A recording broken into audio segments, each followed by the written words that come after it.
What is up, everyone? Welcome back to the Undialed Podcasts. Today is the very first episode. This is a kind of continuation off of the previous podcast we've done in the past. We've just done a couple on the Undialed channel. If you guys are here from the Undialed channel and have been told to come over here, well, welcome. Everyone. We're going to start doing pretty frequent podcasts, which is going to be pretty awesome, and it's going to mainly be geared towards getting into the reasons why scooter riders do certain things and just getting to know people within the scooter industry. It's just going to be all around scooter themed podcast, but we're going to try to dig beneath the surface. So that's the whole goal of this show. And also we're trying to make it like we don't want to have any boundaries for this, because I feel like a lot of podcasts do, and we kind of want everyone to be able to say what they want, so that way there's just a freedom of just communication, and so everyone just has a good time. And I feel like you learn a lot more if someone is just a lot more open than having like boundaries that they're like, ooh, can I talk about this, can I not? So we try not to have that, and it's gonna be a very rare occasion when you actually see me sitting here, because I'm actually going to be behind the scenes, making sure everything runs properly, and then Will's going to be doing more of the communication sides of things. So it's gonna be fun. I'm excited. I'm gonna be the one talking to whoever I'm talking to, so that's gonna be a good time. We're gonna have lots of guests on here. We're gonna be talking about a lot of insightful stuff. So the guests that we're gonna be having on are gonna be interesting guests, people you have heard of, maybe you haven't heard of, and it's just gonna be their takes on what scootering is and what scootering isn't. So we're going to hear some really interesting opinions on this show. We're going to hear some things that might make some sense. We're going to hear some things that might not make any sense. But that's the whole point of the show is basically an outlet for all of those viewers and speakers. Exactly. Which actually, I have like some questions written down for you. And I know that you've been wanting to do this podcast for quite a long time. Yes. And why is that exactly? Is it because you just enjoy communication with people, or like you want to learn more about someone, or like what's like the main reason? I think that the reason that I want to do this podcast so badly is I feel like there's a big divide in who a person is and the actions they do on their scooter. I feel like it's really hard a lot of the times to gauge who a person actually is when all you ever see from them is the scooter tricks they're doing or the content that they upload to Instagram. Like I feel like so much of scootering is built off of friendship. I feel like the backbone of scootering is built off of friendships. The reason so many kids enjoy scootering so much is because it's something they do with their friends. And I feel like personality really matters within the scooter industry. And I want there to be an outlet to put people's personality like on blast. Yeah. And also, as Daniel said, I remember he made an Instagram post, actually, I think it might have just been on a story, but he was like, just post a picture of your face or something, because I don't know what you guys look like. Yeah. Well, it's often, there's plenty of kids out there that I feel like I know exactly what their shoes look like, and I know exactly what the stickers on their head tube look like, but I have no idea what their face looks like. Yeah. And it's pretty funny sometimes. I feel like when me and Clayton go to these events, we meet these Instagram kids, and I'm like, who are you? Yeah, who are you? Who are you? And they're like, Will, we've talked. And I'm like, what's your Instagram? And then they tell me, and I'm like, oh. Honestly, sometimes I don't even know kids' Instagram handles. I have to like see their actual page, like see their profile picture, and I'm like, oh, that's you. Like I remember this kid from Russia, his name Fazlord or whatever. He did like the 3 flip drop into that resi. Yeah, something like that. Yeah. And I remember he walked up to me. He was like, oh, hello, Clayton. Like, nice to meet you. And I was like, what's up, dude? And yeah, same thing. He was like, we've talked and blah, blah, blah. And I felt so bad. And then finally, like, he like showed me who he was. I was like, oh, dude, like, you're insane. Yeah. I To answer your question further, I feel like the other reason that I feel like a podcast needs to happen with Undialed is I feel like Undialed initially from the start was for the community. It was something that me and Clayton started. Still is. On one end out of desperation to make rent, but on the other end as a backbone of the scooter community, at least as much as Clayton and I can do. And I feel like we do a really good job putting on the community through Instagram. I feel like the Undialed Instagram repost page has really captured so much attention in scootering, and it's pushed scootering into, I don't know, and just into more of a community. I feel like there's such a community based around the Undialed page, and I feel like Clayton and I don't really do a lot of that. Me and you, just letting everyone know. Yeah. Yeah. So like basically I feel like Clayton and I don't spend enough effort putting that same energy into our YouTube content as our Instagram work. And I feel like it's a little bit harder to do on YouTube because it's not like we can't just start a YouTube channel where we just re-upload other YouTubers' YouTube videos. Like that would be ridiculous. I mean, you kind of can, but it has to be like a highlight video. It can't be like you post someone's 10-minute long video and then you post another 10-minute long video. Like imagine just reposting like Raymond Warner had a banger video today. Just repost the entire video. Like that'd be weird. It doesn't translate the same onto Instagram, and I feel like a podcast is such an open canvas to the people that come onto the show of how they want to show themselves.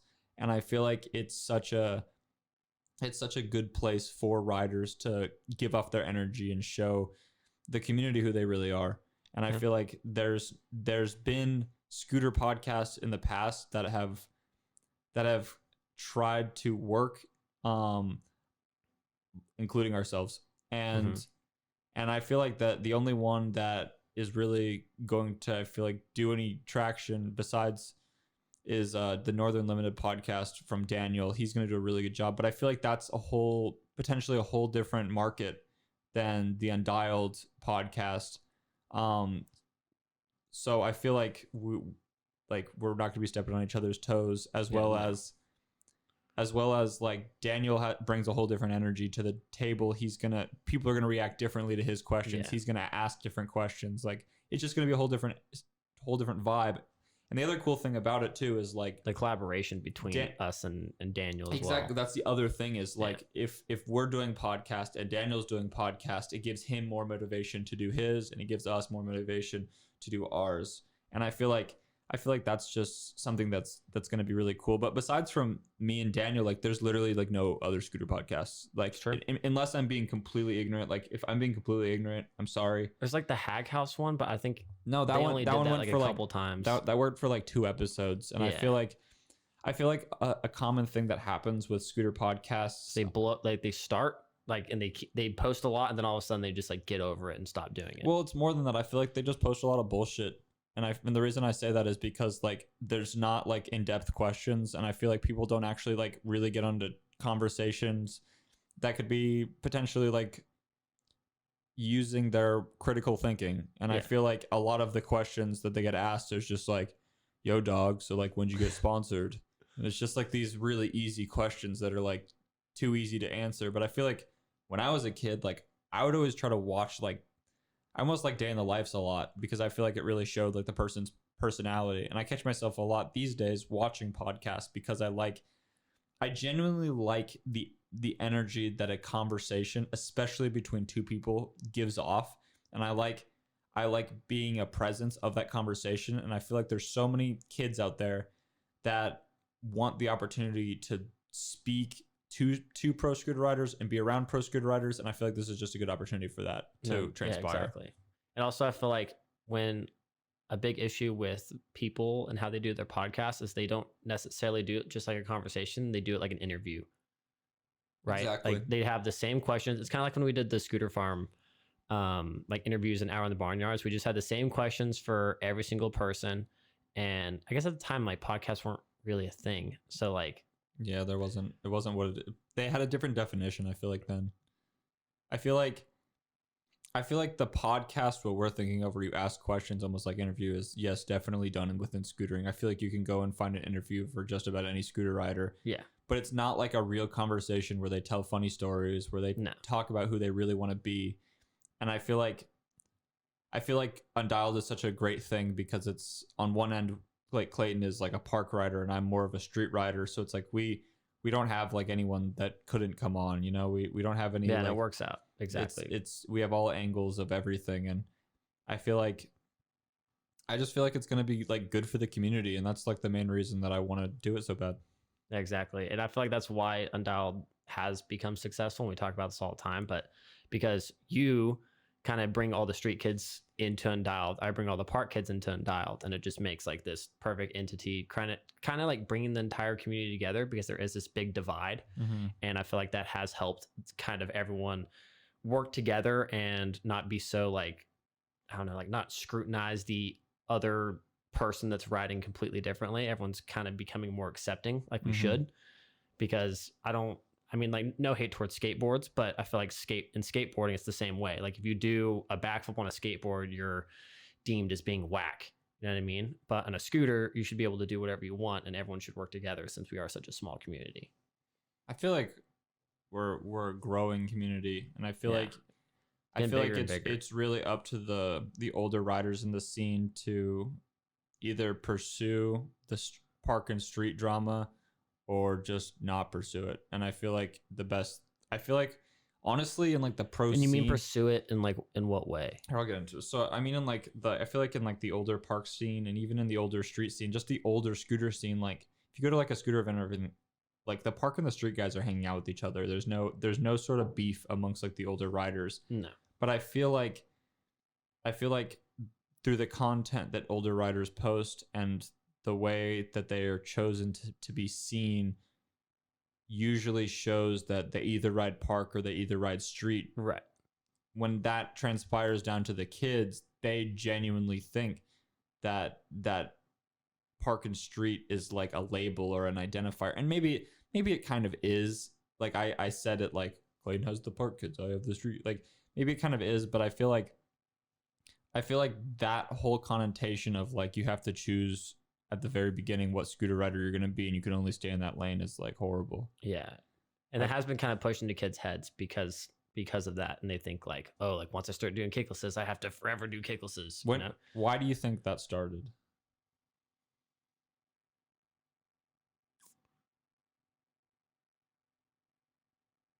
I think it's from a group of riders. I'm not going to say any names, but I think from all their comments that they leave, and that's kind of pushed other riders to follow. That I feel like that's like something that reinforces it. I don't think that's the initial starting point. What do you think the initial starting point of it was? I don't know. Maybe it's just because they posted something on Instagram or YouTube that did well, and they kind of developed this style through, I don't know, having all these people enjoy what they're posting. So they think that they need to keep to that. And then if they don't stay with that, then they're going to get hated on, which kind of happens. Like for me, like since I've dropped like more park edits and street edits, obviously, I feel like if I do any sort of grind, kids get all butthurt and say like, oh, Clayton's going street, blah, blah, blah. He's changing his whole style. And when that happens with other kids, after they've, started YouTube, Instagram, I feel like that affects them because they get kind of insecure about it. And it really all comes down to insecurity. And that's why people feel like they need to stick with it. Do you ever feel insecure about doing grinds? No. I think sometimes maybe, because like I do get a lot of comments from that. And you were just thinking about it like that hard. Like, does it get to a little bit when a scooter rider, like a scooter kid, says like, I guess like I'm not scared. Like I'm not like I don't care. Like I love doing grinds. I like doing everything. But it's more irritating when a kid is like, oh, you're going street, blah, blah, blah. Normally it's a joke, but like there are some kids that take it so seriously. And I'm like, dude, like just let people do whatever they want. Because that's really what it all comes down to. Like just like the world is full of opinions, and I feel like you can't. See what I try to take away from Park and Street, and maybe this is just an optimistical viewpoint on it. Maybe there's so many scooter tricks out there. There's such a vast amount of scooter tricks, Millions. that you couldn't possibly be a master of all of them. No. So you have to choose a discipline, and that's where it came from. Who do you think is the closest to mastering every trick? That's an interesting question. Who's the best scooter rider in the world in that sense? Yeah. Like the best all around rider. We talk about this quite a bit. Which I think, and I have three people who I think could contend for that title. is one Chris Ferris, Chris Ferris is one of them. Richard Zelinka, Richard Zelinka is the other. and Ryan Williams. Dude, I'm saying Rumette is in there. Oh God, I didn't even think about Romet, dude. Romet's so good. He did a 1080 bar in his run at freaking Extreme Barcelona. Like this last one. Yeah, I guess he won. I haven't seen the full thing. Gosh. And I think let me check actually, because I know he competed in BMX as well. What if he won BMX? Dude, imagine. That would just be the biggest slap in the face. Let's see. I think it's already a slap in the face how Ryan Williams wins bike comps but can't win scooter comps.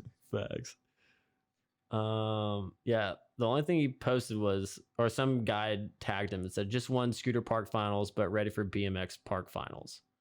So yeah, he won that. He hasn't posted anything about it. But we'll find out.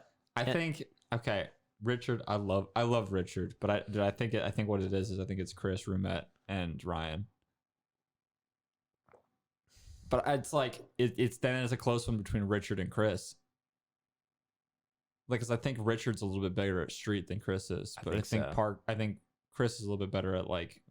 I don't know, dude. But I don't know. Richard can do it all. Richard can also do it all. Also, Max Peters. Max Peters is up there. Max Peters can't ride mega ramp like any of them though. I just don't think he's had the opportunity to. I think we'll have to base it off of what they've done, not what they could projectedly do. Because there's also Derek Marr. There's also Derek Marr. Chris and Richard can both ride mega. Yeah. Derek hasn't really rode mega. He did Derek's out. He did the 6 bar, but he's never rode nitro. Chris Ferris did freaking 720 fronty over third box, or the third ramp on the mini mega at Woodward East as well. And over skater cross box. Oh yeah. Oh God, dude. Yeah. So I think this is top 4. That's 4. It's Richard, Rumette, Chris, and Ryan. Oh, we can't do 4. We gotta do 5. Top 5. Okay, so who's the last one? Ooh. I would say Cody Donovan. Wait, no, he hasn't run mega though. I would say Juzzy could be in there because he's an incredible park rider, but he doesn't do flips. But he doesn't do flips, so that ejects him. Yeah. If there was no upside down portion of this and mega, Juzzy would definitely be on there. But nope. No. Oh, shoot, who else? Derek Marr, but he doesn't have mega. Yeah, I already said him. I'm just trying to think of all the nitro guys. Maybe Matisse. Ooh. But I guess he has done some double flips on nitro. He did double flip to Manny. Oh yeah. He did double backflip to Manny. Like what? Okay, maybe Matisse. Will Scott. But no mega. No mega. I don't know, man. Dude, just the absolute animals. I'm trying to think of who's all. Who do you think would? Okay, if they were all playing Scoot, and like. What about Capron? No, he doesn't do grinds. No way, dude. I feel like everything but street. If you had street stuff and was good at it, then yeah. But Capron, yeah, I feel like all 4 of those riders have impeccable style as well, and I feel like that's true. I feel like that's another key component. Yeah. It's making everything look super, super easy. Just style. I feel Yeah. like style and tricks. I mean, Capron has a really good style. He has a good park style. He doesn't have like a good all around style. Like all the guys we're talking about ride big scooters, and they can do all those tricks on big scooters. You gotta step it up now, Dude. I know. I'm waiting. I'm waiting for the right deck. I'm waiting. I am. We'll see. I don't know. We'll just leave it at that 4 for now. Yeah. How about we'll leave this 5th one up to you guys in the comments.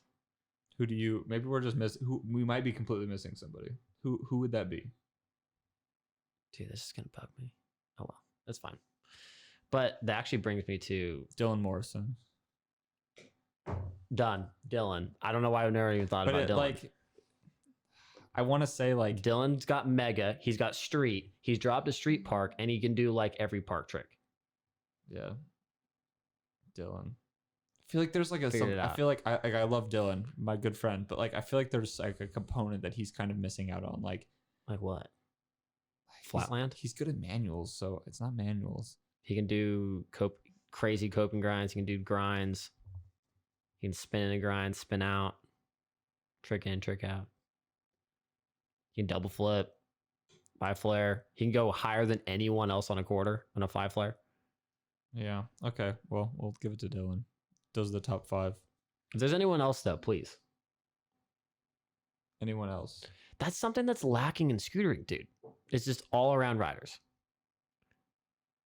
Because like literally, there's just like we talk about this all the time, and I feel like this is like hard for us to talk because it's like we talk about freaking everything. But dude, there's just this whole side of scootering, right? So like there's the whole divide, right? There's like the street guys, the park guys, and then there's like just the few very small amount of all around riders. There's no contest for all around riders. Yeah, imagine. Yeah, imagine. I feel like the whole reason that there's a divide in scootering is because of how the competitions are laid out. Mhm. That's why there's the divide. Yep. I didn't really have any interest to be in it though, because the whole reason I wanted to scooter is so I wouldn't have to be in a competitive sport.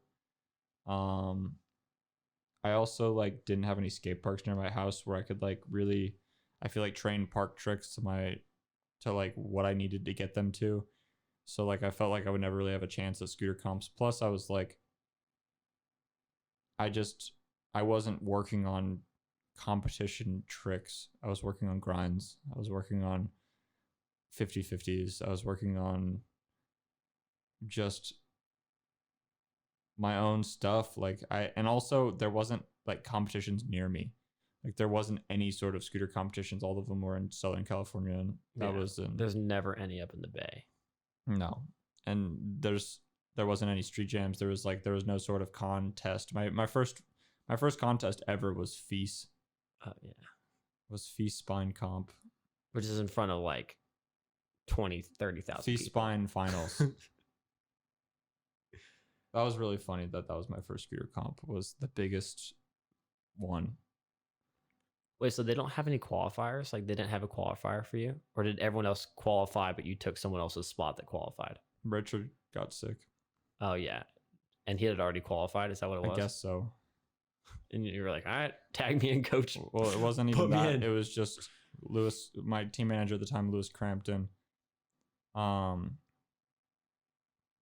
He hit me up and he was like, all right, well, Richard has the flu. You're in. And I was like, what? And then I got put in. So then I was just in charge of doing that contest. And did it make you like nervous at all? Absolutely, I was nervous. And I got second to last place. Nice. I beat John Reyes. Ooh, flat king. But besides from that, that was the competition. But no, I've never really like wanted to like be in scooter competitions. I feel like if I was in a scooter competition, I would like want to somehow be in control of creating the skate park that I was doing the contest on, so that way I could make my run really unique. Yeah. And I feel like I don't know. Dude, it'd be so cool if people actually like the contests that make skate parks for the event. It'd be sick if they actually like communicate with the riders to see actually what they wanted to ride.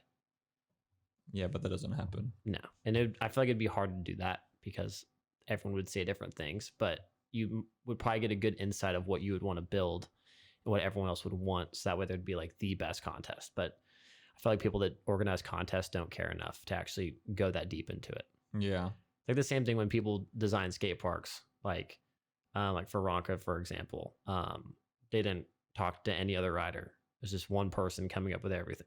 And it was the dad of it was like Susie's wife that built. I mean, Susie's husband that built it.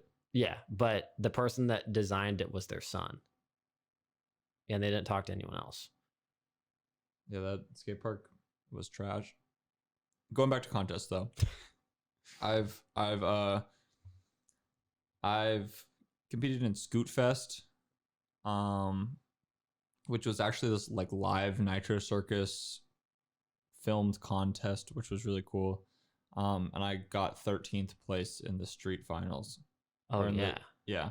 Wait, that was your second one? That was no, my second one was this Sovereign of Street qualifier in LA. Oh yeah. And I got 4th place. And then the next one was, did that not qualify you for Sovereign, or did you have to win? We were gone on a trip for Sovereign. Regardless of if I made it or not. But Sovereign was like the first like actual big street comp, right? Well, I think what it was is I think it was just the top person of Sovereign of that comp at Sovereign of Street got in, and then all of the other riders, the companies that sponsored the event had pre-selected their riders. There was just one wild card or a couple wild cards. And that was one of the ways that you got the wild card, was winning that little competition. Oh, okay. I'm pretty sure that's how it was. Honestly, from what I saw, like the competition was sick, but from the people I talked to, they were like, said it was kind of funky. Yeah, but I feel like every contest is kind of funky. Yeah, there's always something weird about it. Then I had 2 ISA competitions qualifiers back to back. I had one in Kansas City, or not in Kansas City. I had one in Kentucky, and I didn't do very well at that one. But then I had one in that's the one Allen, that we went Texas. On the Hang 5 Gear trip, right? Yeah. That was fun. And I had one in Allen, Texas, where I actually beat Clayton. So. Did you? Yeah, I got 4th, baby. And you got like 9th. Oh shit, I don't even remember that. That's where we met Spencer for the first time. On that on that RV trip. We were all so sick too. Brad was on that. Corey was on that. We all came down with something. And then I retired from competing. Yeah, you hung up the jersey after that? Yeah. Well, no, actually, no. Then that qualified me for the U.S. finals. And I got smoked. I didn't do well. It was at Chino. I hate Chino. I like all the Chino locals. Everyone from Chino's cool. But Chino Skate Park sucks. You want to talk about why Chino Skate Park sucks? Dude, I don't know. You agree it sucks, though? It sucks, yeah. That park is honestly only fun when no one's there. It's just one of those parks. But if there's like more than 4 people, I hate it. It's horrible. It's like, in order for me to ride that skate park, I have to flow it. It's a great looking skate park. Yes. Not a great feeling skate park. It's a great skate park to take a photo of your scooter. It's a great skate park to be a cover of a skateboarding magazine. Facts. I feel like Venice Skate Park carries a similar energy. Oh yeah. No, it's very like aesthetically pleasing, but it like kind of sucks. But Venice, wait, is Venice slippery? Yeah, I feel like it is. Yeah. I feel like it has that same That's the glaze. thing. I don't know what it is about slippery skate parks. Even like Woodward West inside the hangar, when that's slippery, I get really uncomfortable on my scooter. Like, you know how like, I don't know, like whenever you're riding down a street, and like you're obviously not going to slip and slide, right? I felt so secure on my scooter. But once I'm on like a slippery surface, it's like it's like I've never rode before almost. Like it's like a completely different feeling. I feel like I am just kind of out of control. Like I could just, I don't know. It just is something that doesn't make me feel comfortable. And that's why I don't like chinos, because the whole time I feel really uncomfortable because I know I have to land everything like perfect because it's so slippery. Which I don't know why it's so slippery. I feel like it's not even how slippery chinos. I feel like Woodward West, I never get bothered by how slippery it is, even when it's the most slippery. I feel like I acknowledge that it's slippery and I notice it, but I don't think it affects my riding at all. I think the reason I don't like Chino is I don't like the people that are there, and not the scooter riders, like the other people that are there. It's like the vibe of it. The vibe sucks. And just like how the skate park flows is pretty trash because every line intersects somebody else's line. And like in order to ride that skate park to the fullest extent, you really have to ride the entire park as like an entire park. And I feel like that just doesn't happen because there's so many people that go there. The only time I ever have a good time really riding that skate park is at like 7 a.m. when they open. Yeah. And that's always before contest. That's the only time I ever go there. It's not a park that I'm like, let's go out of our way to get a Chino skate park. Yeah. I know a lot of people love it though. So no hate on it. If you like the skate park, that's fine. But just not my cup of tea. Little Chino's fun. Little Chino is fun. And whatever park is down the street with like that wall ride. Montclair.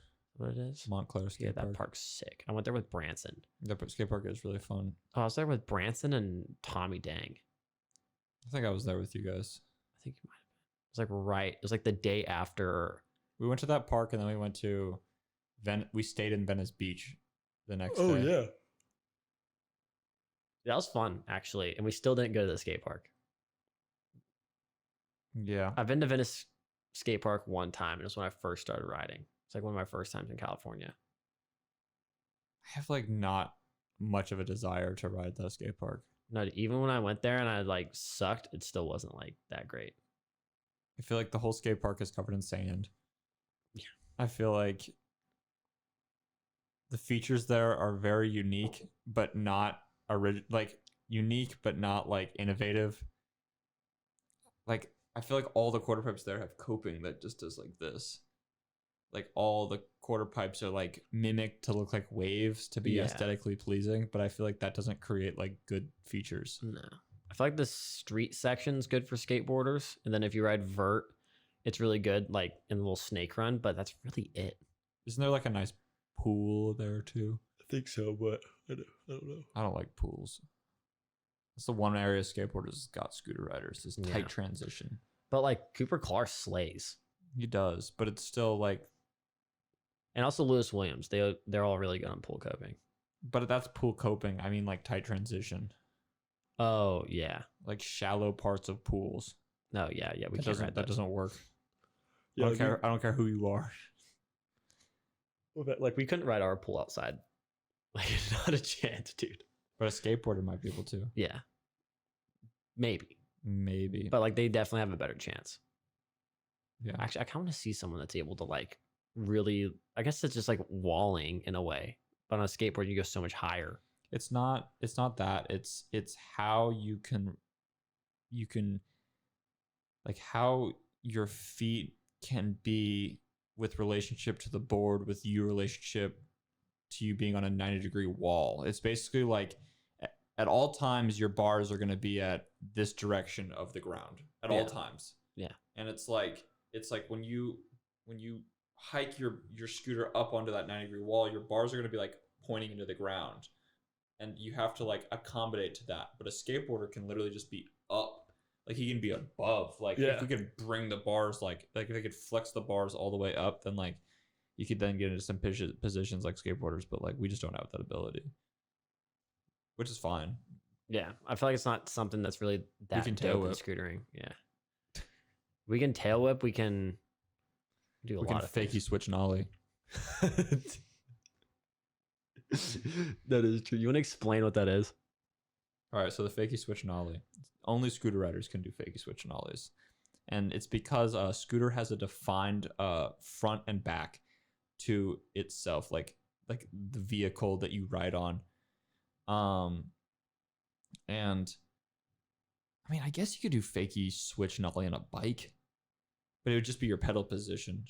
Yeah. Not really the same thing. Yeah. No. So on a scooter, it's like if you jump switch, go fakie, and pop off your front wheel, it's fakie switch nollie. But on a skateboard, if you were like riding, went switch, then I'm just gonna say it. I would be goofy initially, then I would jump to regular, and then I would do a fakie nollie, which would just be an ollie. Yeah. It would literally just be an ollie.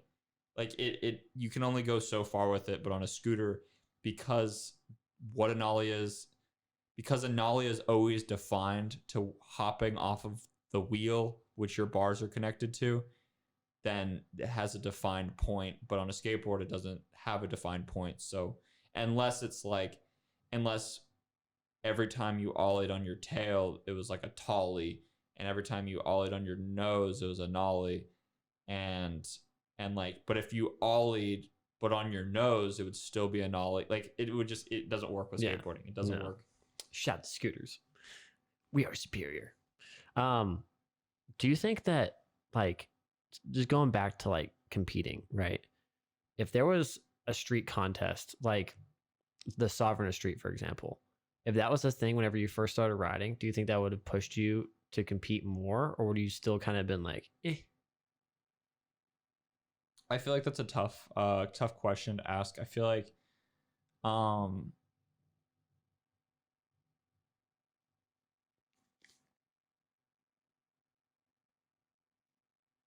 What was that? I have no idea. It sounded like a marching band or something outside. Yeah, something just went on in our backyard. I don't know what it was, but that was weird. Yeah. Okay.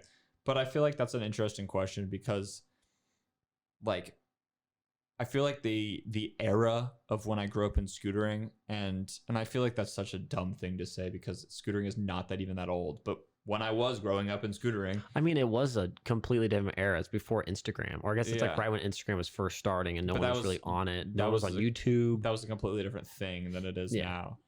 And I feel like for me, like what really got me off in scootering was seeing the innovation in the scooter parts, seeing Like them get stronger and stronger. just seeing it go from a Razor Ultra Pro or Razor Fold Up until what we have now. You know, it's like what was cool to me is the constant innovation in it. It was cool for me to watch the sport evolve from a manufacturing perspective.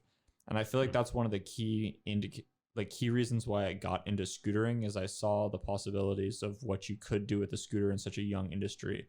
And I feel like that's what attracted me to scootering. It wasn't the idea of being a good scooter rider. Like that was never like that was. It was just like the actual scooter itself is what really like for me. It was like I always saw like my dad did rally when I was a kid, and I would always see him working on his car, and he like enjoyed the craft of working on his car, and I would help him sometimes, but I like wanted my own thing that I could work on. And I felt like a scooter was complex enough that I like didn't really know how it works. So I wanted to like figure that out. And then in me figuring that out, I was also riding my scooter a lot, and enjoying it. And then like the first time I like saw like somebody riding bars that weren't fold up bars, I was like, wait, hold on a second. Like you don't have to bolt your bars? What? Like I was like, hold on a second. He doesn't have adjustable bars. Like, whoa, hold up. And then it kind of just like led me down a rabbit hole of just like, wait a second. So what can you do?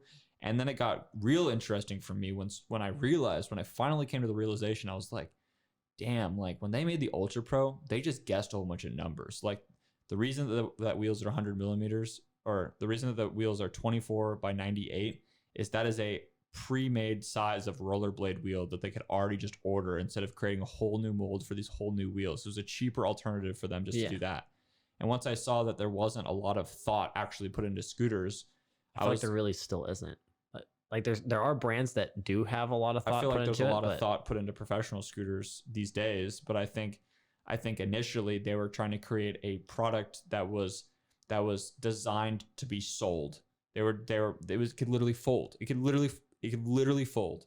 And that was like that was for ease of use. There was no idea of tricks. Yeah. There was no like tricks were just not even part of the marketing plan one bit. It was just purely like transportation vehicle. Yeah. And then watching the progression of that transportational vehicle into what it is now, I feel like has been like one of the coolest things for me to watch. And that's what's really like gravitated me into scootering. It was never really like contest. It was never, because I was like, I don't know, I was really kind of scared as a kid. Like I would push myself, but I felt like I didn't have like I didn't have like a fearless point in my childhood. Like I feel like if anything, I'm probably the most fearless now at this point in my life than I ever have. I was like I like a big shell. I was really scared to do things. So it was like really hard for me to like learn how to drop into like a 4-foot quarter pipe. It was really hard for me to like learn how to do a tail whip. That took me like 2 years. And it was really hard for me to do a lot of these activities. So it's kind of funny now. It's like I'm considered a professional scooter rider, but that was never the original goal. Yeah. But like when you were scared to do tail whips, was it because you were scared of it hitting you, or was it just like your confidence level and it was just like not there? I didn't believe that I could do it. I had a really difficult time in school growing up.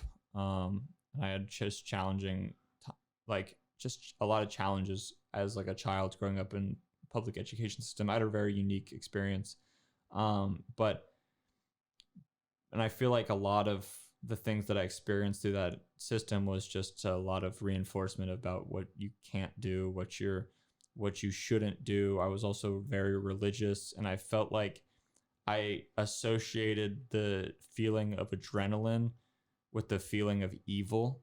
So if I felt myself like getting hyped or like getting excited, Saw it as or evil? like, yeah, or like if I saw myself getting hyped or like feeling these thoughts of just like I don't give a fuck, like I'm just gonna do this trick. Yeah. I saw that as being like mean.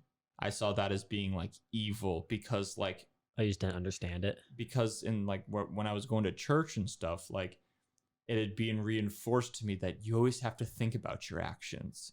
Like don't be illogical. Like you need to think about your things before you do it. You need to like and it was like I feel like it's kind of like when you get angry, you have this like buildup of emotions, and when you do like a scooter trick, you have that like feeling like yeah, you got to let it out somehow, and you thought I feel like that's very similar to doing a scooter trick. Oh yeah. So for me, it was very hard to see the difference between it. That's crazy. Yeah. I thought it was bad. See, like for me, I just like chased it all the time, and I didn't really know what it was. It was kind of just one of those things. Like I had that feeling, and I was like, okay, I really like this. I want to keep it. And then all the people I surrounded myself with, they all were like that. So it's just like easy to follow. So that's like, it's crazy. Like, yeah, never thought that's how your brain worked. Mm-hmm. Yeah, it was evil. So that, I mean, I'm still working on that now. It's like, is it still evil? No, it's more just like I had such muscle memory of like if I started to like believe in myself, if I started to like, I feel like there's a certain amount of like lying to yourself that needs to happen when you're doing a scooter trick. Like, yeah, you have to like trick your brain into thinking like, hey man, it's okay to do this. Like we may get hurt, but like actually no, not even that. You have to like convince yourself that you're not going to get hurt. No, you have to literally lie to your brain and be like, you're not going to get hurt doing this, but you know damn well that you might get hurt doing that. And it's like, but as long as you can trick your brain's like, okay, like the go light's on. So, but for me, it's like, that was a really hard task because I felt like I was like being evil to myself when I was doing that, and I felt like I was lying to myself. I felt like I was potentially betraying myself, but I feel like that was like they don't teach you how to like what to do with an adrenaline rush in church. They don't teach you what to do with that in school. Imagine if they did. You had an adrenaline class that you had to go to. Like, all right, like my third period, I got adrenaline class. And like, who talks about adrenaline? It's like the dude like holding an energy drink. You know what I'm trying to say? Adrenaline, let's go. And it's like for me, it was like that is a bad person with a bad drink telling me about this thing. So, okay, but like in that sense, like your dad raced rally. Yeah. So when did you not think that he felt that way? Did you not think that like that was going through his head? Like while he was racing? Um, I had no perspective on what it was like when he was racing because That's I fair. was never old enough to ride in the car And, with and him. he never really showed it or anything. Like it's not like Well, he like showed you like, damn, like I was really scared, blah blah blah. Like it's not something that he was like telling you. So I guess that my makes sense. dad just like indefinitely like won. Like that was just like the thing about the races. It's like if my dad would go to the race and every single time he would win by like a lot. And like occasionally he would get close with people or somebody would beat him. But like my dad was also like organizing the event, or not organizing it. He was like the safety inspector of the event. So he was just doing a lot of things while he was there. And he would go do his run, finish his run, and then he would be like going to like go check some other shit. And like he would never really like have time to like, he would never explain to me like what is like this is what I feel like when I'm doing this. I feel like that's not something that like I would even think of, really. Like if someone was like, I don't know, like if I had a kid, for example, the last thing I would talk to them about is like the way that I felt from my adrenaline. I feel like that one really, it's not something that really go through my head. I feel like also another reason is like I feel like the only times that I did have adrenaline rushes as a kid was when something bad was about to happen. So that would make sense. So that's why you saw it as being evil, because like Yeah. whenever you were in tight situations, you had that same like, oh shit feeling. So I would get scared for a scooter trick, and I would think that I'm in a bad situation, which I kind of was because I was potentially attempting to do something that's gonna hurt me. But like that was difficult for me. So what got you past that? What got me past? I think that Because now like you really don't give a shit, like for the most part. Like you are scared obviously like everyone else, but like now you're doing stuff so nonchalantly and it's like, wait, what? Like I think people don't realize my learning curve. I feel like my learning curve is a lot slower than other people's. But once I have something, I have it and I don't mess up on it. And it's really hard for me to learn that thing. Once I have that thing good, like I can just do it and I fully understand it. I have to like fully grasp whatever I'm doing. Like I have to be able to like completely understand it from like every single standpoint. And once I'm able to do that, then the trick just like, then it's just such a natural motion that I don't even think about. And I feel like in a weird kind of way, like I don't seek adrenaline. Like I never do a risky scooter trick unless I know I can do it. And whenever I'm in the scooter trick and I'm doing it, like I'm very calm. And it's because like I don't want to get my emotions worked up. I feel like I sometimes have like I think about when I competed in the Scoot Fest competition, I was really like nervous the whole time. And then once they said go, and it was like my turn to go, I just kind of like I guess I had an adrenaline rush, and I scooted really well. I did tricks on command that usually take me a few tries, and I really pulled some shit out, which I was stoked on, and I ended up beating a lot of reputable names, and I feel like that was like really cool. But like I feel like when I get into a good adrenaline rush, or like it's like I'm not thinking about the result of tricks. I'm just like if I'm thinking, then I'm not doing a hard enough trick. Like that's like so weird to say, but it's basically like the best adrenaline rushes for me is when I'm just in the action of doing it. There isn't these like secondary thoughts that are built off of my action about questioning, like self-doubt, irrational thoughts, side thoughts that just don't make any sense. Like, and I feel like that's like, it's hard for me to contain not overthinking tricks. Yeah. But once I am able to like not overthink it, then it's fine. But a lot of times, like even when I'm doing scary scooter tricks, like I'm overthinking it, even if I land it. Like I have this bad tendency whenever I like do a scary trick down like any sort of handrail that's over like 8 feet, I just have this screen that flashes in front of my eyes of just like breaking my leg every single time. Like I just see that, And I always land the trick, but I just like, I don't know. See, for me, I always imagine myself riding away. Even if I've eaten crap like a bunch of times, I still envision myself riding away every time.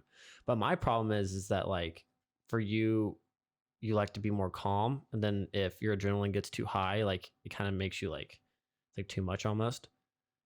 And for me, it's like I guess this is the same way because like sometimes my adrenaline gets too high, and that normally happens during contests. So that kind of prevents me from like doing what I want to do because my adrenaline takes over and I start like I get too hyped. Would you describe adrenaline as controlled anxiety?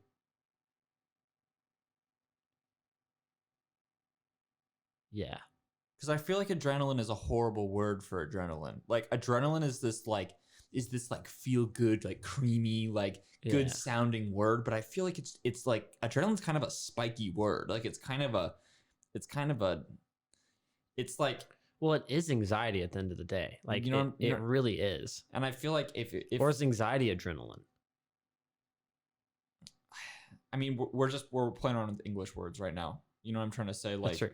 Yeah. it's like there might be like we're talking about adrenaline and anxiety, but there might be like 3 variants, but No, that's true. they've only seen 2 of them. You know what I mean? Like, but I mean in the sense of like, but I feel like they're definitely cousins. yeah. Anxiety and adrenaline are cousins. Because when I get anxiety, it's like a crappy adrenaline rush. It's like a bad trip, almost. Like that's the same way I would describe it, I guess. Like I don't know. It's like same but different. And I don't know. I feel like I don't know how to get past the point of like, because whenever I hear "go" during a contest, right? Yeah. It's like my adrenaline gets so high, and it's almost like I just drank an energy drink. And like, you know how you get really like twitchy and sometimes like tweaky? I feel like I have to go to the bathroom. Oh yeah, same. The nervous peas. The first time I ever felt that is actually when I was racing bikes when I was younger, and I like walked up to the gate, and right when I got up there, I was like, oh, I have to be so bad. I was like, why? Like I literally just went to the bathroom. Why do I feel this way? And then the next race, I'd gone to the restroom. I went back up to the gate, same thing. And it was like the first time that I ever had that like crazy nervous feeling. And now every single time I'm nervous, I have to pee. Even like while I'm filming a trick, I have to pee. Every time. Before every contest run, I have to pee. For me, it's not that bad. For me, it's like it's more like a number 2, to be honest. Really? Like but it's not like I'm like imagine shitting your pants during contest. It's not like I have to go to the bathroom. It's just kind of like like when you like your stomach kind of like grumbles and you're like, damn, I'm about to have like horrible stomach cramps right now. Yeah. But it's just the initial starting of it. Yeah. It's like that. It's like just a little bit of like stomach cramps. Dude, like, when you have to pee so bad and you kind of have to like cross your legs and make like weird movements. Sometimes it gets that bad. And then right when they say go, that's gone. But then my adrenaline goes like, whoop. And then the rest of the day I'm fine. Like I don't have to pee or anything. It's weird. Yeah. Is there something to that? Maybe it's just like a mentality thing. And like your nervous system is just like freaking out and it's trying to figure out like maybe there's so much adrenaline going through your body and you're so nervous that it thinks that something's wrong. And I think it's just kind fight of or flight, like fight or flight, just like flickering and like going back and forth because you just have to like wait for your time to go in the contest. Like I feel like your human body is designed to do something right now. You know what I mean? Yeah. And it's like a reflex, but when you have to postpone that reflex and you have to keep it under control, like that can just kind of like make other parts of your body go crazy. I wonder if there's ever been like a study about that. I'm kind of curious. I have no idea. Because I've talked to a lot of people and they all say the same thing. Even like before soccer games and stuff, I always had to. Yeah. So like before lacrosse games, when you played, was it ever like that? Not really. No. I feel like it's a different adrenaline though. It's more of like when you're playing sports, it's not like the same adrenaline rush that you get during a contest run. And I think that's because it's all you. You're not with like a big group of people. I feel like there's a bigger chance of me going to the hospital scootering than there was in lacrosse. Like I was more concerned about losing in lacrosse. You're not thinking about getting a ball to the face. No, I mean, I was more just concerned about losing to the opponent team than I was ever worried about like getting sent out in an ambulance. But like Yeah. in scooter comps, like you have to like risk yourself. Dude, almost every contest we've been to, someone goes to the hospital. Yeah. And that's Like, just like a thing. yeah. Which, this is just me saying this. I don't know if it's necessarily true, but like from the skate contest and bike contest I've seen, I like rarely see anyone go to, like really anyone go to the hospital during those events. I think just like maybe it's because on a scooter, a lot of people, especially during park contests, they're doing tricks until like the last second and they're going so big. And so that makes it like a little bit more dangerous than other sports, just be in that sense, because it's like the risk level is higher. I have no idea. I think scooters like I think scooters are really trying to hit as big as rail as skateboarders, and I feel like scooters are trying to go as high as bikers. Dude, I think scooters are starting to get into the realm of like rollerblades. Nah, we still have to get skateboarding first with Oh, rails. oh yeah. Okay, yeah, I take that back. Because I guess rollerbladers do like fat rails. Like that one at that school in Mesa. Okay. There was this huge, huge rail. Like me and Will just like saw these rails outside of school. So we like hopped the fence and went and looked at it. And when we got inside, there was this fat rail. We're like, dude, what if? And I sent Will the video of a rollerblader doing it the other day. And I have no idea how I did it. It was like a high hop and a It's like- long rail. It's like and it was a double kink too. Yeah. I feel like it's the easiest though to go through kinks on rollerblades. Oh yeah, because you can like pick your feet up. You can like accommodate for it. Yeah, and maybe because it's plastic as well. Maybe that makes it easier because they're actually grinding on plastic. I know. I think it's the fact that you have like on a on a on a scooter you have at all times one point of contact on the rail. That's true. And also you have edges too. And on a rail, but on a scooter you only ever have one point of contact. But on a bike you have 2 points of contact unless you're doing a 5-0 or an ice or a tooth. Right. Then you have both pegs and those are two different points. On a skateboard, unless you're doing anything with the deck, if you're on the trucks, you have 2 points of contact. Yeah. And then on rollerblades, you have 2 points of contact because each one of your feet, unless you're doing a 1 foot grind. And also it's an adjustable 2 points of contact. Exactly. It's an adjustable 2 points of contact. Yeah, so they can literally like if they're about to fall, like spread their legs a little bit. Mm-hmm. Dude, that's crazy. At some point we're gonna get to that level though, because I think like we're making that progress. Because scootering's really only been like, how long do you think it's been like really progressing? Since like 2005, maybe. Say 2008. 2008. That's when it's been going hard. It's like 12 years. 12 years. 12 years. We're getting to double flare quad whips. How do you think Jordan's got the 540 double flare on a bike? Probably. He should just do it. What if he triple flared a bike? What if he just did that? I think he has a better chance of landing on a bike than a scooter. I think if there was one person that had a triple flare on a bike right now and they had to land it for all of humanity to survive, I think Jordan's got the best shot. Yeah. But what sucks is that even if he does it, he's going to get hated on because he has a small bike and he's a scooter rider. Does he have a small bike? Yeah. He has like really thin tires and his bike's super light. It's basically a scooter. Which, not taking it away from what he's doing, like it's gnarly. But in the bike world, it's kind of like the weight weenie thing. It's the same thing. Like if you have a light scooter with like a bunch of holes drilled in it and you're doing all these crazy tricks, people are like, oh, well, like that's sick. But you have like a bunch of holes in it, making it like a little bit easier than doing it on a scooter the size of Derek Mars. Has a bunch of holes in it, or it did. Yeah, but you're not like really worried about having the smallest scooter. Yeah, no. Having the lightest. I think people that have modified scooters are the cool people because it's like you're creating your scooter for you. No, exactly. That is tight. Like, and also I feel like we've pushed that a lot, like scooter modifications. Yeah. because I feel like a lot of kids weren't really painting their scooters. So many kids have painted scooters now. That's sick. Oh yeah. Dude, I saw this kid at AZ Grind the other day, and he had like the same Hydro Dip Apex deck the way that I had mine. Mm-hmm. I was like, I see you. Oh yeah, dude. It might kids not have been on notice. purpose, but it was sick. What else you got on there? Well, so if you guys didn't know how Undialed works, Will does all the graphics. He's like has creative control of all the stickers, shirts, everything. And then I'm kind of behind the scenes. I do like communication and all that good stuff.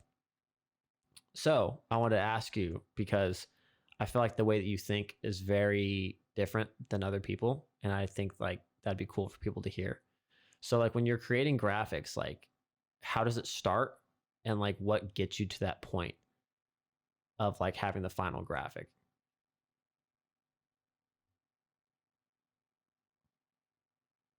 And I know each graphic's different, but like if you're able to summarize, like coming from your brain to your iPad. I think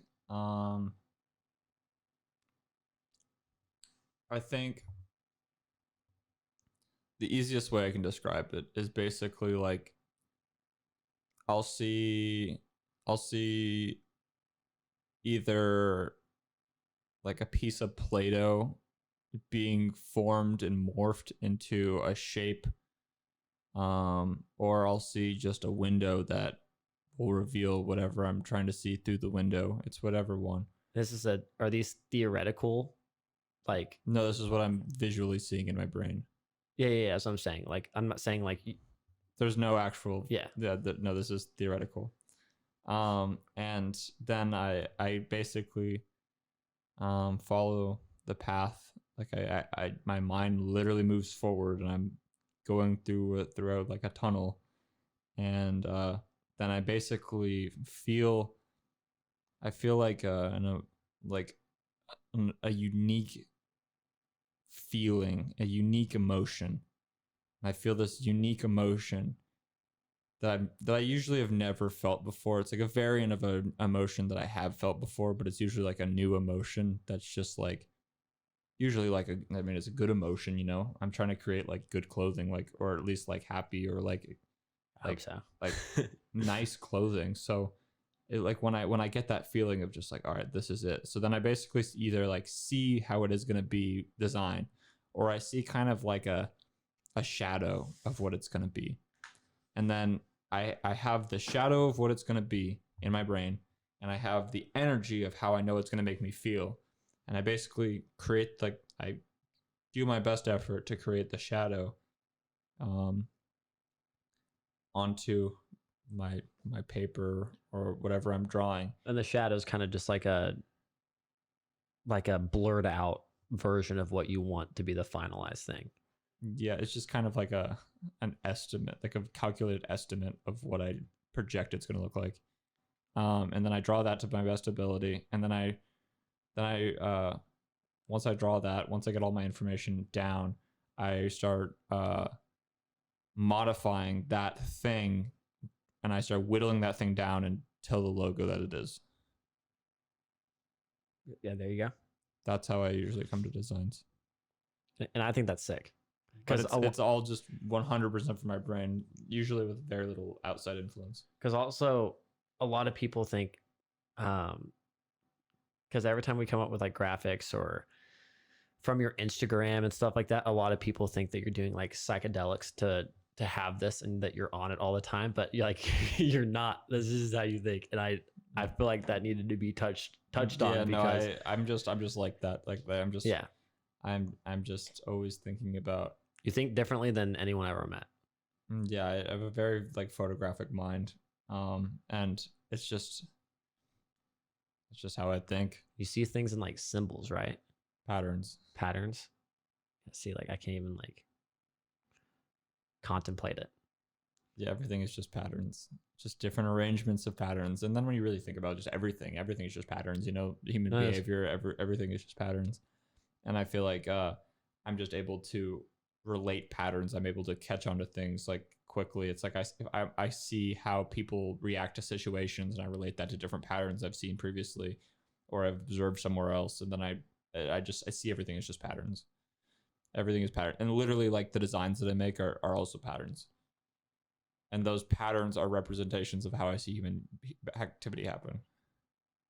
So, wait, what do you mean by human activity?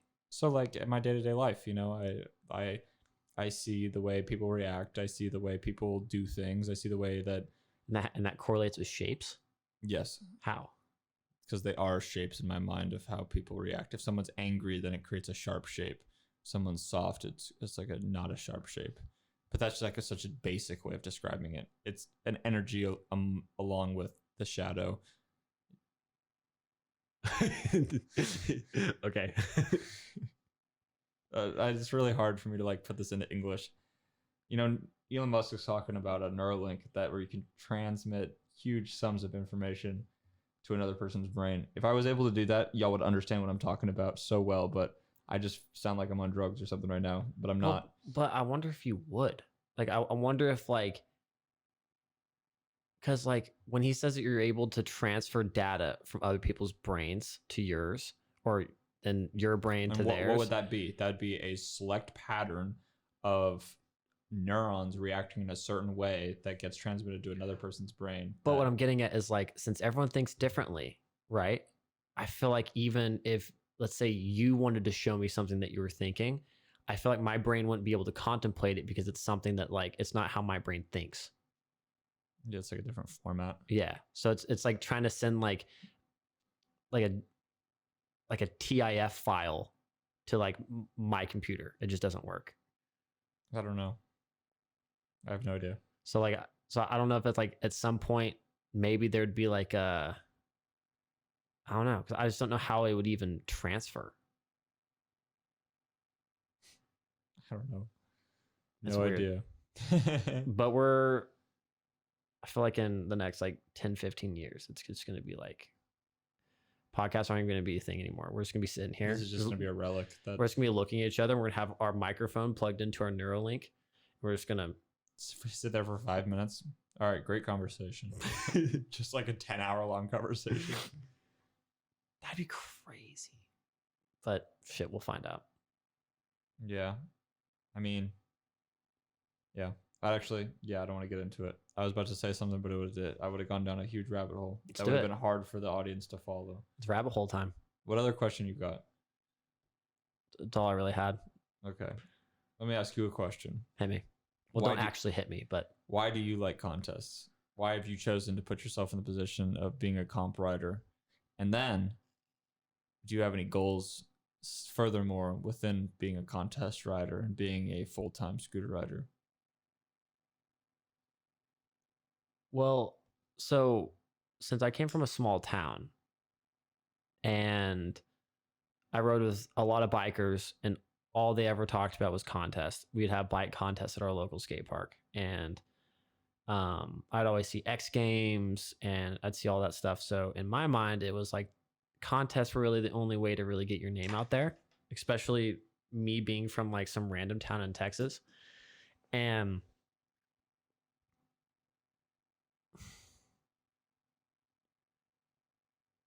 I did my first contest in 2012, I want to say. Yeah, I think it was 2012. And I was at Alliance Skate Park in Grand Prairie, Texas. So after I did that, I met a bunch of people that I'm still friends with to this day. And I feel like that's what really, it wasn't my goal, right? Like, I feel like I just kind of like morphed into it because I found out like that's really the way that I found my sponsors. I got my name out there because I like did a gap there and everyone was like super hyped. And I just really like that feeling because I really like showing off. That's just like who I am. And it kind of gave me the ability to be like all eyes on me right now so I can show like what I'm capable of doing. And I actually really enjoy that because got you. And it pushes myself. Nowadays I feel like I don't like it as much because it is so stressful, and it's like Do you such feel a obligated because Yeah, of the yeah, name of you course. have in scootering that you have to do well at competitions? Oh yeah, 100%. But that's how every pro feels, you know, like we're all good friends, but at the end of the day, like I have to beat them, right? And so it's like we're friends and then we're like battling and then we're friends. But it's not like in the same sense of like the Olympics or anything like that where there's like beef and stuff. Like not really. And Sometimes but there is. no, yeah, of course. But for the most part there isn't. But I just really like contests because that's how I've met literally everyone. That's how we've been able to travel. Yeah. Like because literally every trip that we've been on is like we got flown out from our sponsors to this event, and then from the event we just kind of went and did our own thing. And then we have like the other tours, like the Australia tour and stuff like that, and then like the European trip from freaking AJ Scooters. Shout out to AJ Scooters. But yeah, I for that I really like it, but now it's really stressful. Like I think overly stressful because it's like I think that's maybe why I don't do so well is because I always think that like I need to do a bigger trick than I need to, which in reality, every time I've done well, I've always just kind of like half-assed it in a way. Just did like my everyday tricks instead of trying to do like a flared finger double whip or something mid run, which never really works. And that's also that goes back to my adrenaline problem is like I get too hyped up and I'm like, oh, I got this, but I don't have it because I'm like 10% energy and I can only do that trick at like 90 to 100. So yeah. Got you. Yeah. But what was the other part of your question? Do you still have any goals within the scootering park scene? Like not park scene, competition scene. Oh no. Not really. No. No. I just think like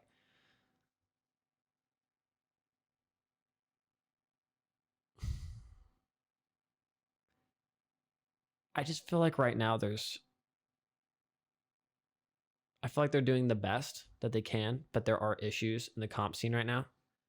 And it's kind of bumming, not just for me, but just for like everyone. Cause normally like the recent contest, whenever the results come out, it's like not everyone agrees, right? Like everyone believes this person should have won, but this person won. And then like no one really, there's no justification for it. Mm-hmm. And I feel like that kind of bums me out because it's I feel like scooter contests are a little bit hard sometimes because it's so opinion based on the winners. 100%.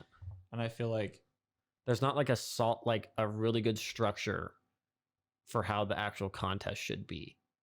It's kind of just like almost every contest is different. And sometimes they'll change the rules in the middle of the contest and not tell anyone. And you're like, wait, what?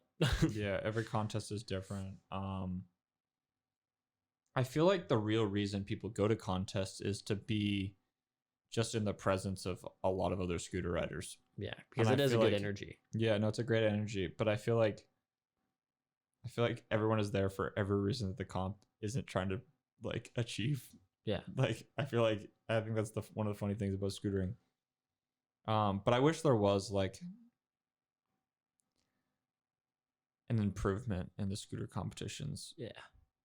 And I feel like now with COVID, I understand the online competitions and everything, but like I feel like it's unnecessary. I feel like it's just like because everything's been rushed this year. It just defeats the purpose of the scooter competition. Like if the best part of the scooter competition is seeing everyone, then like you're missing the objective by just trying to crown a winner here and there. And also when you're watching it, like for the viewer, it's so much more exciting when you hear the crowd. Yeah. You know, it's just so much different. Like for example, like the NFL, a lot of their games, they don't have people even in the audience, but they put fake audience into like as sound effects. So that way the viewer isn't as like bored, obviously. UFC works. That's dope. I really like how they do that because you can hear everything. But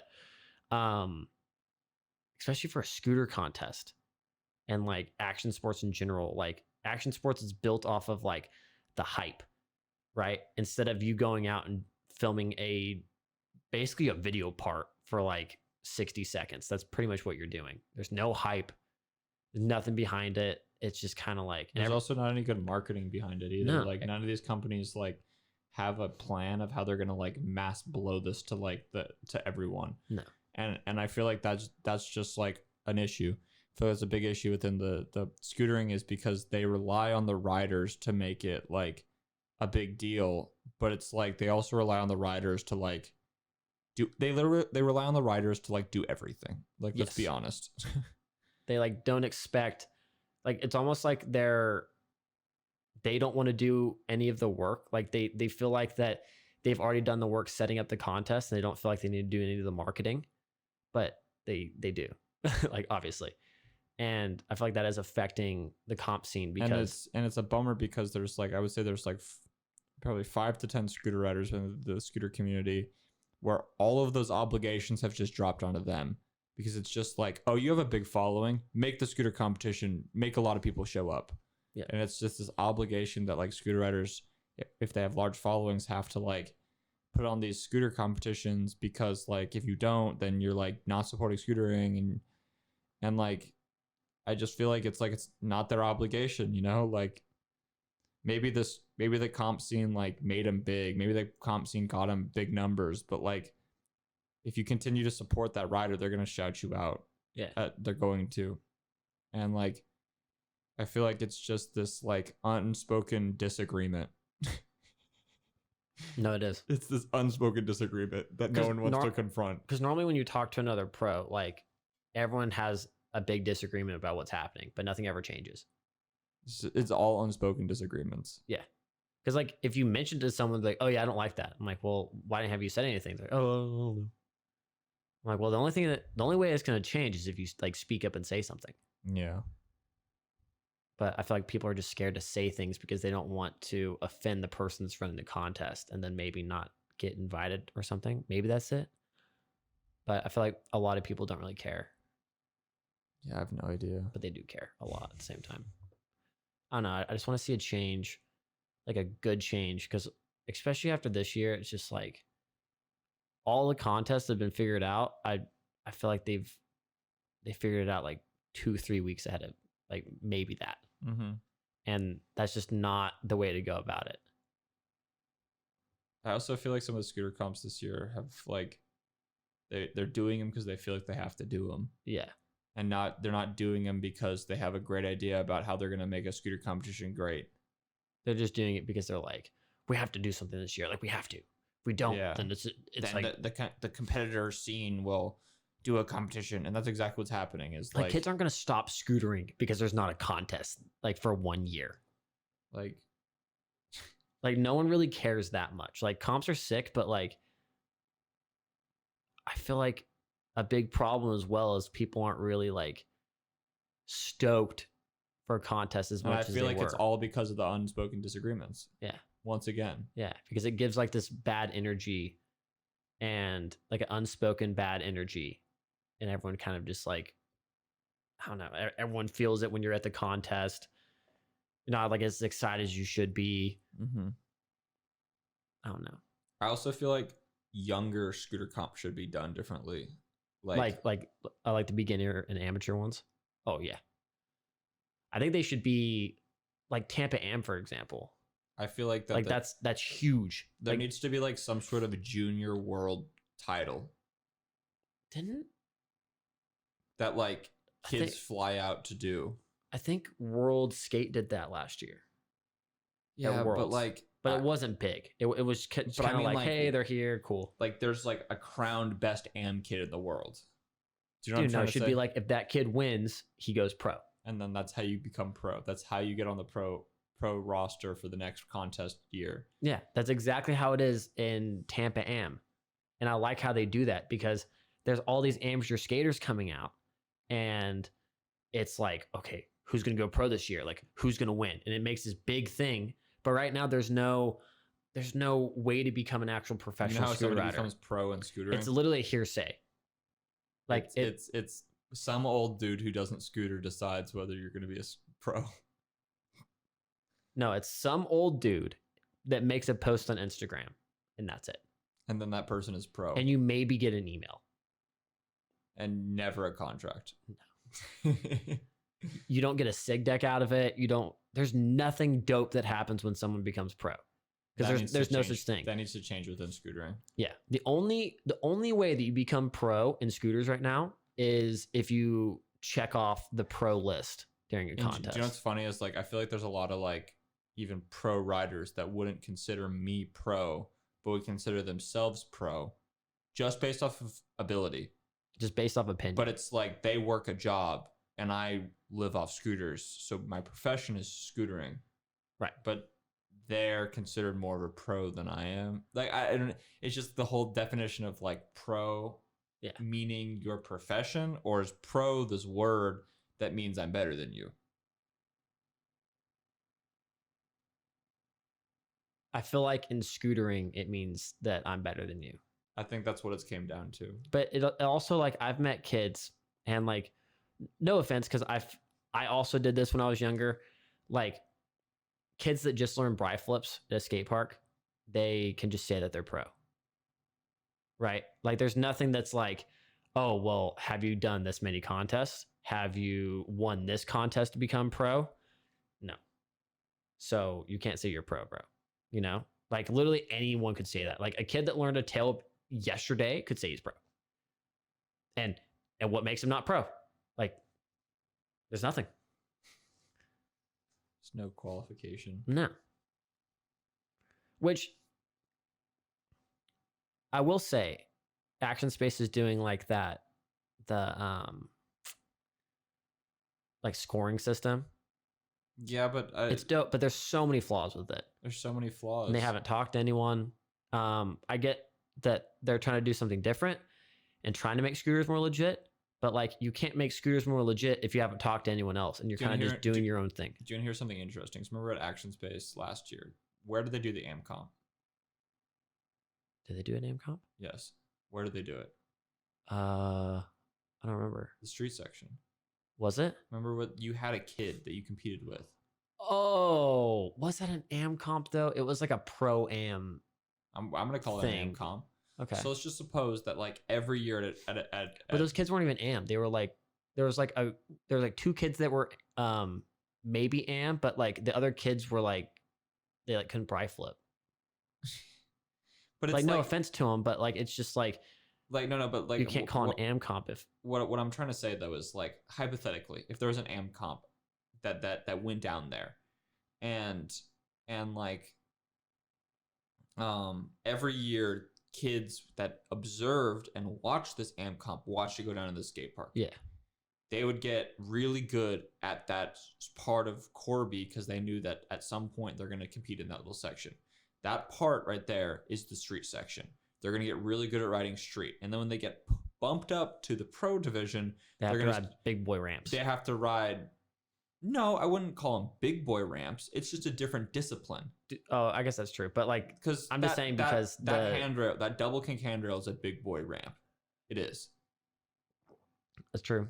What I'm trying to emphasize is it's a different discipline. Yeah, that's true. You know, it's a whole like I would say that there's similar risk. I would say the box jump and that double kink handrail, very similar risk, and it's just a completely different definition of precision. It's a different definition of what it takes to land the trick. The handrail trick is gonna like potentially be a longer time span trick. You're gonna be on the rail for a longer amount of time than you're gonna be in the air.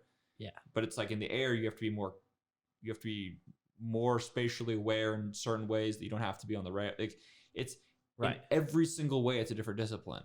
And it's like I feel like that was like kind of poor for them to like. Yes, should have done it in the same section as the pros. That's what I'm saying. You know what I mean? And then it was really frustrating because it's like, wow, they went through all the time and effort to like decorate this section, but not include the other discipline, like other pro right. It riders. Should have been a street comp, not. It should have been like they brought in the top street riders of the street comp that happened at Worlds. Yes. Right. The top riders from that. They bring them in and they have a banger ass contest in that set. Dude, because that would be insane. That's where I competed at Scoofest. Yeah, I know. And it went ham. Yeah. Like, I think that one got like 2 million views or something like that. Yeah. Because it's like the best of the best were there. And I feel like that's really hard when you have a competition series put down the money that Action Space does, but continues to reinforce the divide within the sport. Right. I think that's scary. That's that's a potentially like dangerous thing, and I feel like. But they're not going to talk to anyone about it. But then again, once again, it's an unspoken disagreement. Yeah. Like if they listen to this and I don't know, maybe they disagree, they won't change anything. I feel like that's the whole point of this, though. Yeah. Because we're going to hear lots of different opinions about this, and maybe some opinions that completely contrast what we're saying. Yep. Sure. But I feel like they won't even take it into consideration. I feel like the best possible place for a contest to happen that would be a clear winner and a clear clear winner and just like easy to judge and easy for fans to spectate would be a very similar to how snowboard like finals go down, where they do half of the section is like a plaza and the other half of the section is box jumps. And I think you're not talking about slopestyle, right? I think slopestyle, yeah. Slopestyle is like they have the upper level, that's street, and then they get into the big ramps as one thing. I think that's how a scooter competition would need to go down. Everyone's riding the exact same ramps. So it's like in order for them to complete a run, they would have to ride both disciplines or all disciplines of scootering. Yeah. And then they would mean like everyone would have to ride the same ramps, or do you not think necessarily? I think that giving the riders or I guess in snowboarding they don't ride the same obstacles. They just ride the same. They have like probably 10 street features they can choose from. In every run they can hit 3 or 4. Yeah. And then they all have to hit the same 3 jumps. Yeah. But then it really shows their creativity, because it's like there's only these 10 rails, and it's like, how are we going to use them? And they're all unique, big, terrifying rails that are going to be good for an audience to watch. But also beyond that, it's like once the rider crosses the finish line or falls, it's a very, very clear start and stop. Yeah. Sure. And I feel like that's a big gray area in contests, because like, what if your run counted as like a fall if you got off your scooter? I mean, technically falling on your scooter is getting off of it. So it's like when a rider jumps off to the side, jumps up on top of another ramp with his feet, bends down, grabs the scooter, hikes it up there, puts his scooter in 50-50, wipes off his hands, spits in his hands, wipes them off again, drops in. It's like, dude, like, how is that not a fall? You know what I'm trying to say? Like it's that's true. Like if you get off and reset and take that breath, I think you should be like deducted points. That's why Chris Ferris is such an amazing rider. Goes. He does not lose the intensity, and I feel like in a competition series where it was like a course that they had to follow, and they could do what they want during the course, but a set defined course of start and finish, I feel like it would take away a lot of gray in contests, and that would take away a lot of like arguments that would arise from people being upset about who actually won. Yeah. Also, I think like 45-second runs are the way to go, because normally people run out of places to go and energy by the end of 60 seconds. Yeah. And it's shorter because like I feel like for an audience, 45 would be like the way to go almost. I want to see. I think I've only like kind of witnessed it one time, but I'd want to see like a park comp have the same energy as a street comp. Or a street jam, where everyone shows up to the comp and it's just like, all right, who's going to throw down the best trick? Just go. And it's just like a sesh until it finally like turns into everyone crowded around one obstacle and one homie's about to do something like beyond. And I feel like Worlds did that. Like Extreme Barcelona? Yeah. Extreme Barcelona, that best dude. Comp. Best trick went off. And they couldn't stop us either. Like I was trying my trick. And they were trying to stop me. I remember Pole came up to me. He's like, you have to stop. And I was like, bro, you're going to have to like punch me or like knock me out in order to stop me. And he's like, okay. And like backed off. And then he like went on the radio. He's like, hey, yeah, they're not stopping. And then like they're not stopping. like Romette did the 1440, and then Jamie Hull did double backflip, Quint whip. Yeah. And then Jane Stanley did the fat Stanley flip drop. That was nuts. That was just like people were just hucking it. I remember Branson tried to flip that gap. The gap that I was doing. Got broke off. Dude, he got bucked because he like landed flat. And then Dylan also did something. Yeah, he did something crazy. Like, but that goes right back to the point of like that whole contest wasn't really, it's not promoted by riders. It's promoted by like just the contest itself, from people being there and the energy, and that's how it should be. They shouldn't rely on riders to do all the work for them. Yeah, and I feel like that's like where Undialed comes in as a very crucial resource in scootering. Is Undialed could be the place where a contest is streamed or that'd be dope, because like there's just not really a good outlet for that. There's not a place where you can see every contest, and like Undialed could be that. Maybe That'd be sick. We'll see. Anything's possible. Exactly. That's all that matters. Dang, it's already been an hour and a half. Where does it show it? Down in the bottom right hand corner. It's been an hour and a half. Yeah. It's been longer than that. Sorry, I'm so boring. No, do you want to wrap it up here? Yeah, I think that's fine. Okay, sick. Because we could talk all night. Yep. All right, guys. Go for it. All right, guys. Well, I hope you enjoyed this little segment of podcast. I feel like for Clayton and I, this is like honestly kind of hard because there's so many of these topics we talk about all the time. This is just like almost every day. This is just a normal conversation that we've been having. When we have other guests on here, I feel like things are going to get a little bit more juicy because I don't know those other people as well as I know Clayton, and I feel like I kind of already know the answers he's going to say just because I live with him. Which is fine.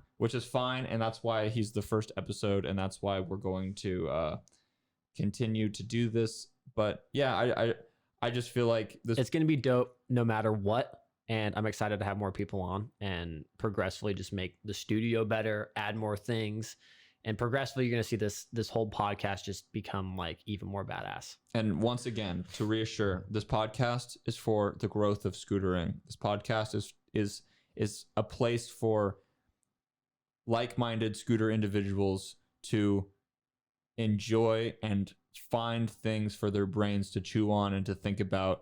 And the most valuable comments you can leave on this video is your own insights, not tearing down somebody else's insights, but just your own take on what you think is going on. So if you guys have a take of what you guys think is going on about any of the conversation pieces we had during this podcast, don't be afraid to comment down below.